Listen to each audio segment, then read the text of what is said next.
Glad you could join us. Now, in our very first story, the U.S. Embassy has explained why it insisted on Ghana keeping the Power Distribution Service PDS deal, despite government's claim that the consortium lacked a valid demand guarantee.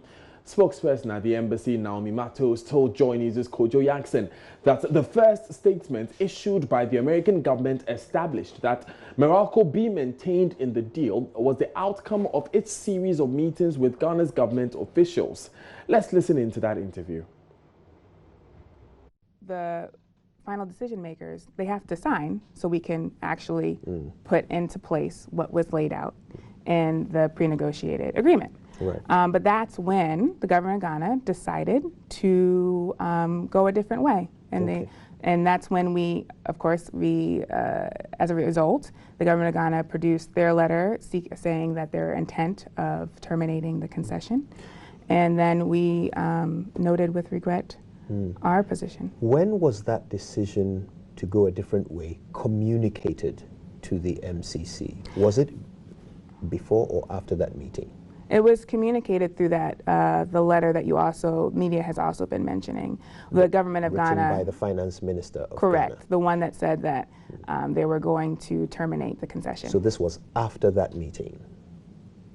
It was in response to after they put together that pre-determined way forward. Yes. Yes. So pre-negotiated. Yes. So after the meeting, there's a reason why I'm trying to seek clarity here, because we know who from the Ghana side attended this meeting. We know the finance minister was there. We know that he was there with the president's executive secretary, among other officials. In fact, some of our sources are even telling us that our information minister was there. Is that accurate? So I would have to get back to you on that one, because I was here with you in Ghana. Okay. So at least we know two of the people who represented the government of Ghana there. And so when we talk about the final decision makers, from our side, these two individuals would most certainly be amongst the final decision makers. So I'm trying to determine whether the position of Ghana's government was only made clear to the American side after this meeting, or whether during the meeting these individuals who ought to be part of the final decision makers, whether they communicated to the MCC that Ghana intends to terminate the PDS contract. Well, for that, I'll actually have to refer you to the government of Ghana when they decided to go a different way. So the MCC was at that meeting. What was the position of the government of Ghana in that meeting? Well, like I said before, they came to a conclusion, and the outcome was that pre-negotiated agreement. That was the only thing that was left to do, was to sign. And again, I'm not here to point fingers or to place blame. I'm just giving context to the letters that the media was made privy to. Okay. All right. So we don't want ambiguity here. Right. We have details of what was laid out in the letter from MCC. And Kojo, if I can make a point, sorry for cutting you. I just want to make the point that this was not an ultimatum, right? That's another piece of context I wanted to give, because that's what has the narrative that we've seen in the media. This was the culmination of 13 weeks of negotiations and collaboration with the government of Ghana. Okay. Away from that story, honor your final promise or face our wrath. Those are words of once loyal customers of gold dealership Menzgold, who have for over 1 year been demanding payments for their investments. Today, they have been asked by Menzgold to come to outlets across the country for some validation processes as part of efforts to get their locked up investments. In Accra, customers were at the Osu branch as early as 7 a.m. while others rented chairs to sit on. Nancy Jodosi has been speaking to some of them.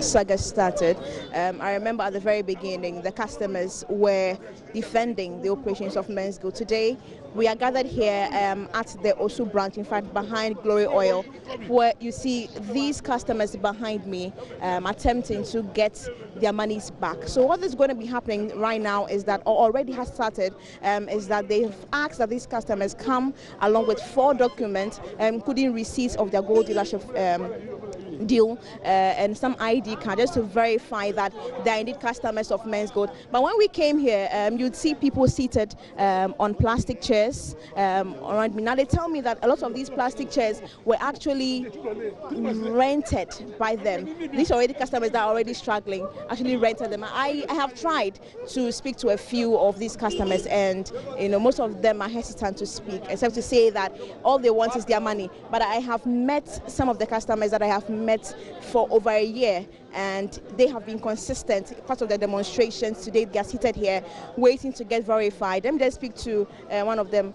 Ma medase o dia say ye no makasa be 1 year ni asan kwa samba be hia wo na brabo mo te say erade adom eye anye easy eden nyame adom ne kan ho enye easy baako se ukura usika pa na akodi baabi na won sanka ne yenim se nam one ye gya ne ya o se nam nana ado yi ne nsa free na japade so ayen sabeka yesika ye hu ne saye to ye ntehwe de ete ya ne so se ye mfa ye papers e kire se ye ka customers no homra na me bompa ye se papers ya me ye de abai eni bosome se December na wo kan odi yesika be mayen because edin wa ready ma ye ya hwe me ho me digya hu me last year ne se na na metie asetena ne nye easy na me kura nya na nka me ni Menzgold ye draw so saa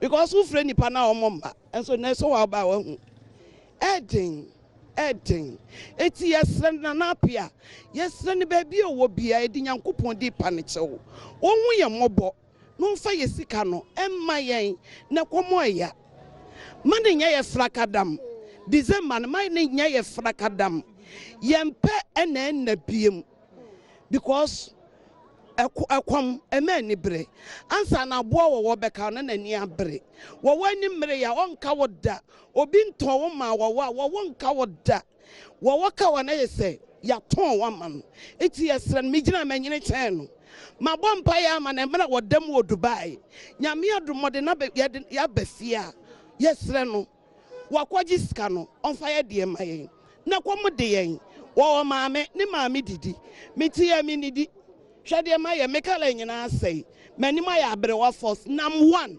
yes raw baby a wo bia promise and fill ne ya bre December manimrem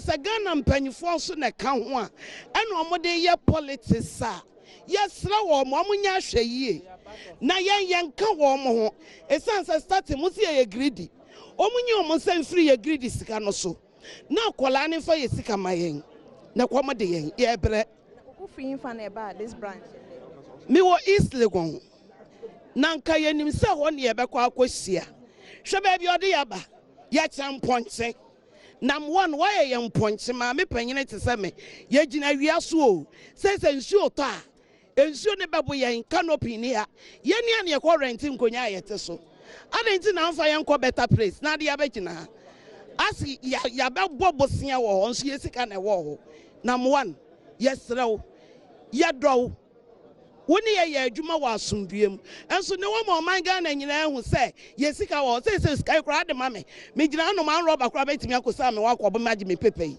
enso nka so de me kwose ba bi kode na why hwe pepesi ede ano no etu betimi ayo ma me sei untimi nya ne sadia emfa sa ni yen baby awo bi awrade nkura wo mu enyale na osika na hia me sanso oyale a wo ha me awrade mu ahode na tena seche na fesika na mame nyame israel.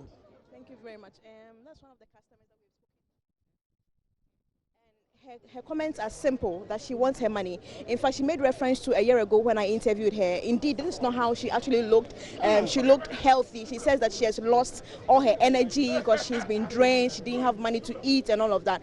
And she's saying that coming here around 7 o'clock, she lives at East Legon. She has to drive all the way here, come here, now rent a plastic chair, adding to the cost that she's already, incurring. And so all she's asking is that she doesn't want this again to be promise and fail, because I remember back back then they asked them to come and do an ASAM verification, come for forms and come on certain dates, and all of that did not happen. She's saying that she wants this to be the end of the promise and fail. But I know this other lady who was also with me. I've met her a few times. Indeed, she has been to several of the demonstrations by the Menzgold customers, and today again she's here. It's been a long time.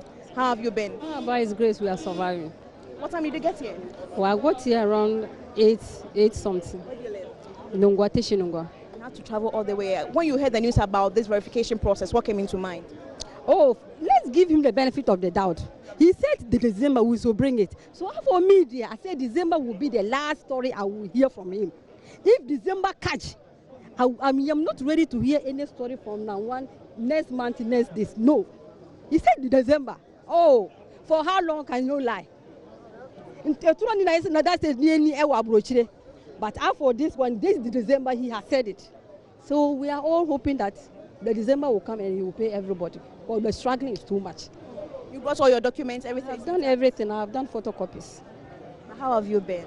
My dear, it has not been easy. It has not been easy. But God is in control. Because you know, we still have a video of you when you first started, and I still see the energy that you started with, and all of a sudden you've lost. It's not easy.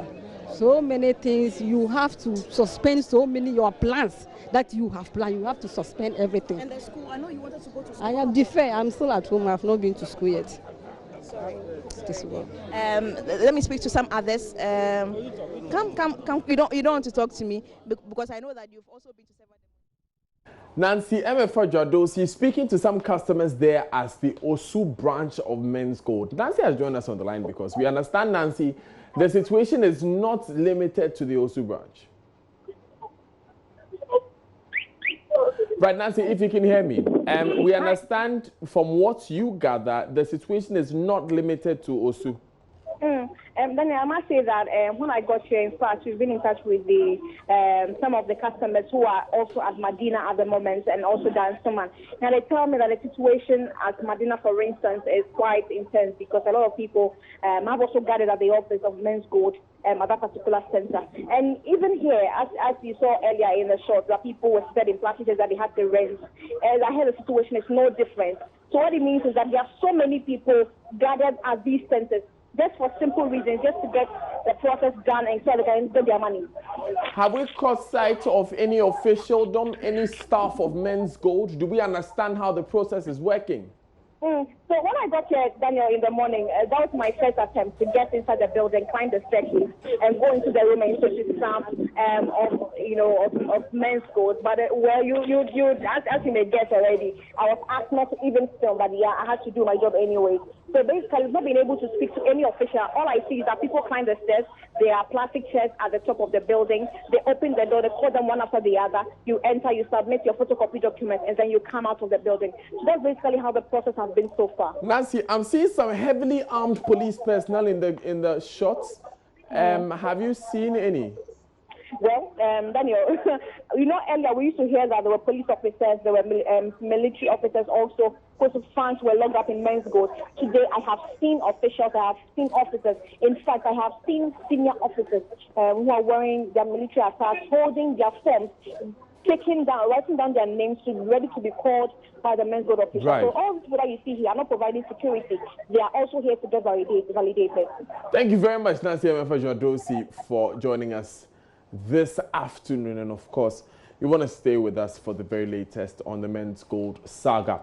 In the meantime, though, Interior Minister Ambrose Derry says significant investments have been made in securing both Ghana's borders and internal security.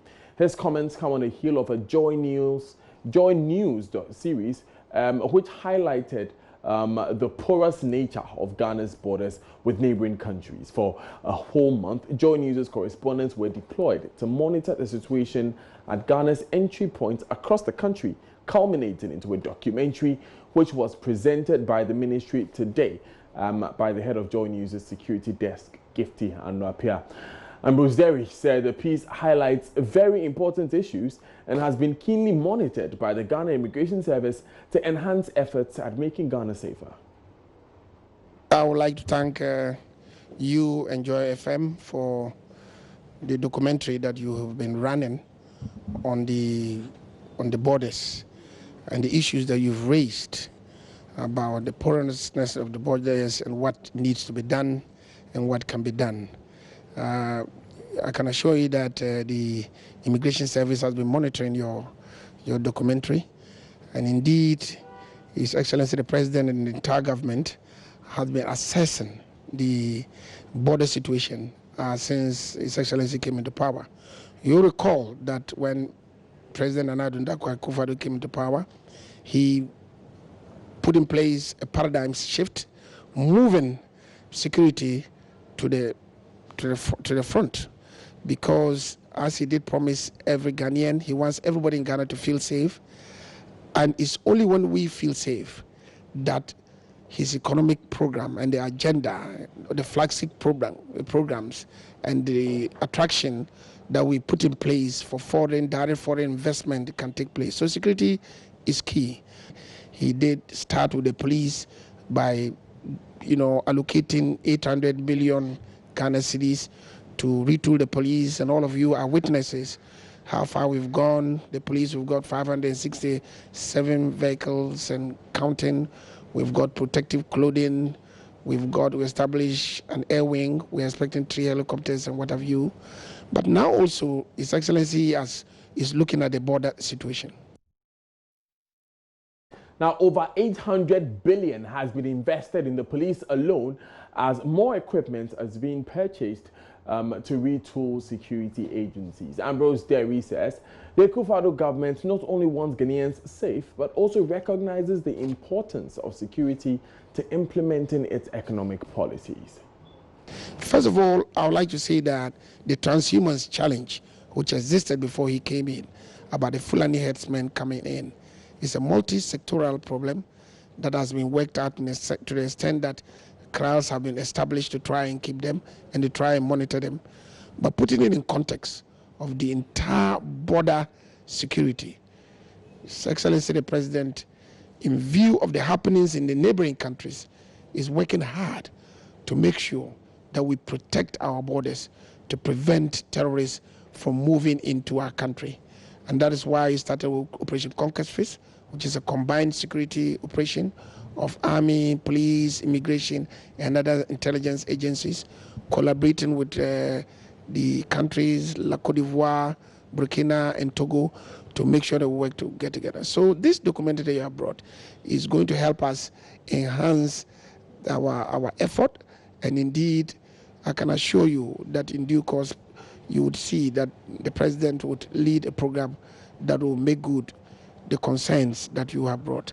But for now, let me acknowledge your contribution and to reiterate that security is a collective responsibility. And when we see the media working in such a responsible manner to come to the agencies to see how we can work together to make sure that Ghana is secure. Now with the immigration, we are fortifying the security, and I can assure each and every Ghanaian that Ghana is secure and will only get more secure. And I also want to celebrate the individual Ghanaian citizens, epitomized by the activity of the Ghanaian citizen in the church, Catholic Church in Hamili, who gave information that led to the arrest of the Burkinabe. Now, the National Commission on Small Arms and Light Weapons is intensifying education on the coding of all firearms in the country. The exercise, which began in October, is in line with Article 18 of the ECOWAS Convention on Small Arms and Light Weapons. It mandates member countries to mark weapons in their respective jurisdictions for easy identification and tracking. Chairman of the Commission, Reverend Professor Paul Frimpong Manso, encourages firearm owners to voluntarily submit them as the nearest police station and have them coded. He spoke on the sidelines of the 20th anniversary of Lighthouse Assemblies of God Church in Pankrono Estate, Kumasi. Nana Sensumenza has more in this report. A baseline survey conducted by the National Commission on Small Arms and Light Weapons in 2014 revealed about 2.3 million arms were in the hands of adult civilians. Out of the number, only 1.2 million, representing 53%, were registered, with 47% unaccounted for. The exercise, dubbed National Weapons Marking, is to ensure all guns belonging to the security agencies as well as civilians are marked with the unique codes and other features.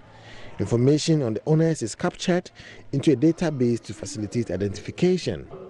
Reverend Fipomason says a successful exercise will eliminate or at least reduce the threat of terror in the country.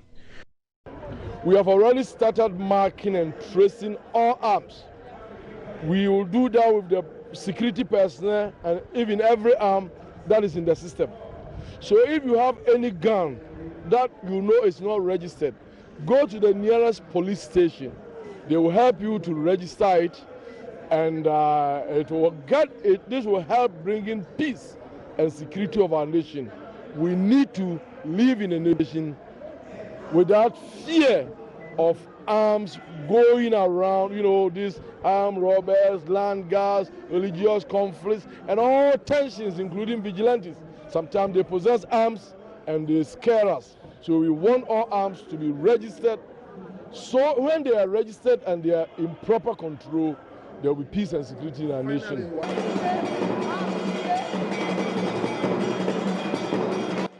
Resident Pastor Reverend Isaac Kopenajiman admonishes the public against acts that will compromise the country's peace, especially in. Now, still in the Ashanti region, the Kumasi Metropolitan Assembly Love and Inshra FM Sanitation Enforcement Team has conducted a mass cleanup at a popular prostitution joint at Edum in Kumasi. The ladies of the night, who practice their trade in makeshift accommodation at the heart of Kumasi, were made to clear heaps of refuse and human excreta littered around the area. Love FM's Erastus Asaridonko has more. The Ashanti Regional Security Council recently declared war on prostitution in the regional capital, Kumasi.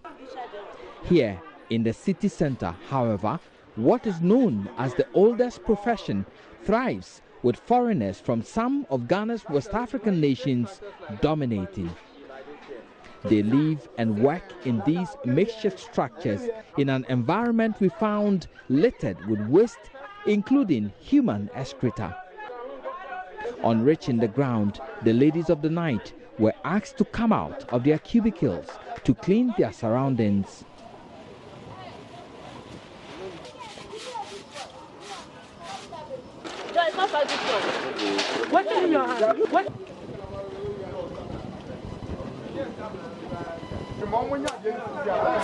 Some men offered to help them to clear overgrown weeds and had to pay tricycle riders to cart the rubbish away.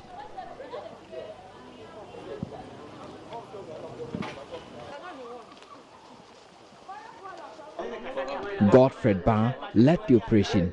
As part of the environmental sanitation law enforcement team, we have visited a doom at the back of the Pacific Bank and in front of Ashawo people's area.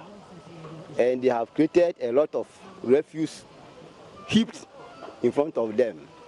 And as you know, our duty, we are to enforce them to abate. So this is what we are doing right now. This man, who was found to have illegally erected some structures, was asked to assist the city guards to demolish them.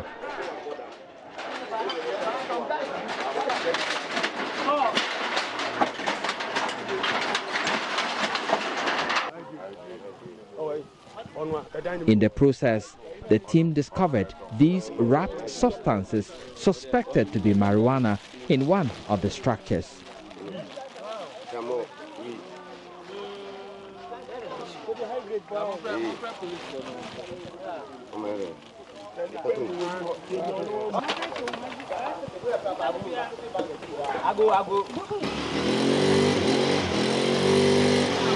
Go further north, and a Tamale-based businessman and a close friend of the Savannah Regional Minister is standing trial over the missing Savannah Regional Coordinating Council Toyota Hilux pickup. After months of investigations, the Tamale police tells JoyNews the prime suspect has changed his first statement.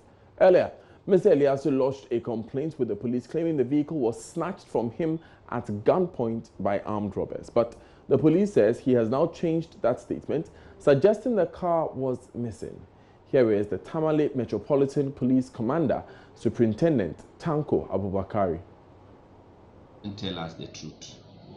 It turned out that he said in his own way of thinking, it's because the vehicle was a government vehicle and supposed to be used by the Savannah Regional Minister for that matter. He didn't think he had the right to use it at the time it was snatched, and that it was only brought to him to park while the minister attended a meeting in Accra before he comes back for it. And so he thought it wise that if he said he was driving it at the time the vehicle was seized, it would mean that he was using a minister's car when he's not supposed to be using it. And so according to him, that's why he was not telling us the truth from the beginning. But not telling us the truth from the beginning also threw us away. You know, it is the pieces of facts that will follow up on the clues that will lead us to unearthing the criminals wherever they will be hiding. But once you are telling us something which is far away from where the incident actually happened, then you put us in a situation where we are engaged in wild goose chase. We are looking for a thing where it is not, where it didn't even pass. Do you get it? And so we decided to caution him and treat him as a suspect because we thought that he had something to do with it. Now, Mr. Eliasu is currently before court for stealing public property. Our Savannah Regional Correspondent Isaac Nonja is in Tamale High Court where the case is being heard and joins us with more. Isaac, what can you report from the court? Yes, the accused was called before the Tamale High Court. The case that was started by Justice Richard Kulgadia. The man opened defense and the accused, where he pleaded he entered no guilty. The lawyer of the accused, one Esther Nimangabeka, pleaded for the court to grant her client bail. One, she's a very popular businessman in town. So the court listened to her pleas and then granted him bail, the tune of 150,000 Ghana cedis, with one surety. He will be appearing in court somewhere 27th of this month. We understand the vehicle in question has been replaced in the meantime. When and how was that done? Yes, that is true. The vehicle was replaced on the blind side of stakeholders within the region. Why? Because we are told that the vehicle was given by the minister's younger brother because the family didn't like the comments they were hearing from the public. But this vehicle is not made public. It's being kept somewhere within the RCC and used occasionally to run errands for the assembly. One other thing is that today hearing, the accused, through his lawyer, has written to the prosecutor to allow him to replace the car so that they will take the case from that place. Okay. But the prosecution didn't agree to their request because there's a criminality attached to whatever is happening. So they should allow the court process to take its course till the judge decide what is next. Isaac Nonya, thank you very much for joining us with those updates. We are following the story, so we'll come back to you as and when we are able. Now, Ghana's railway, in colonial terms, received the single largest expenditure item in budgets. Railway expenditure accounted for 31.4% of total public expenditure in 1898 to 1931. By the year 2000, the coaches hitherto seen weaving through towns carrying gold, cocoa and timber have largely screeched to a loud halt. Latest JoyNews Hotline documentary reveals low investment and failure by government to walk the talk is to blame for the decline. President Akufo-Addo's pledge to revive the sector is not reviving the backing of all the players. Here are excerpts of that documentary, Rusty Rails. And rail transport.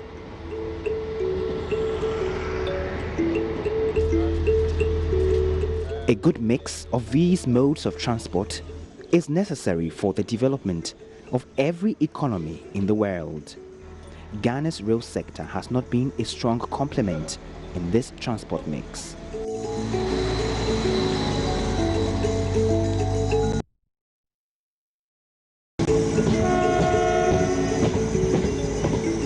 Since the early 1980s, the railway subsector of the transport industry has suffered. A poorly run network, corruption, inadequate investment into the sector, among others, have gradually screeched the coaches on the track to a disturbing loud halt. There are young persons resident in Ghana who are yet to take a ride on a train. This is because they were born at a time when not many trains could be seen weaving through communities on these rails. Governments have over the years pledged to revive Ghana's railway sector, but it is yet to return to its lost glory. The Akufo-Addo presidency has also pledged to revive Ghana's railway. Is there hope for the sector? Ghana's railway in colonial times received the single largest expenditure item in budgets. Railway expenditure accounted for 31.4% of total public expenditure in 1898 to 1931.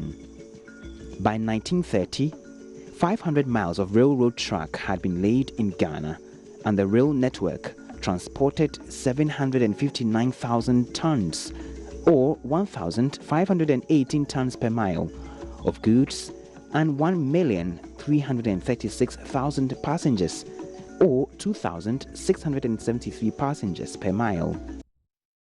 The full documentary by Joseph Akable airs at 8:30 p.m. on JoyNews channel.